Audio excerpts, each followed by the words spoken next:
अस्सलामु अलैकुम दोस्तों, ओमान की सुप्रीम कमेटी की आज की प्रेस कॉन्फ्रेंस में ब्रिगेडियर सैयद अल आसमी साहब ने कहा है कि गैर मुल्की कारकुनान जिनके वर्क वीज़ों की मियाद ख़त्म हो गई है उनको सल्तनत में वापस आने की इजाज़त नहीं है। यानी जिन लोगों के भी ओमान से बाहर एयरपोर्ट्स बंद होने की वजह से वीज़े ख़त्म हो चुके हैं, अब वो लोग ओमान वापस नहीं आ सकते।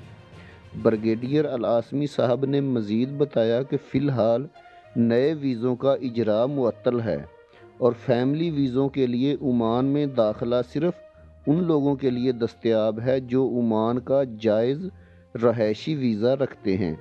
यानी जिनके पास भी ओमान का जायज़ रहायशी वीज़ा है वो लोग अब ओमान वापस आ सकते हैं। उन्होंने शहरियों और रहायशियों को सुप्रीम कमेटी के जारी करदा रहनुमा असूलों पर तावन करने पर शहरियों और रहायशियों का शुक्रिया अदा किया।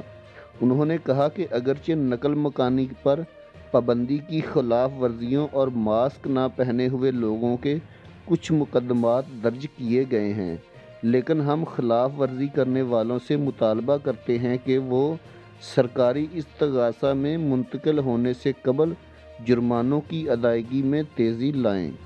उन्होंने ये भी कहा कि इन खिलाफ वर्जियों के एक हिस्से के तौर पर खिलाफ वर्जी करने वालों के नाम और तस्वीर को आम किया जाएगा।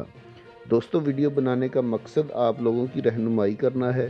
वीडियो अच्छी लगी तो लाइक करके चैनल को सब्सक्राइब ज़रूर कर दीजिएगा ताकि आने वाली इंफॉर्मेटिव वीडियोज़ बर वक्त आपको मिल सकें। अल्लाह हाफिज़।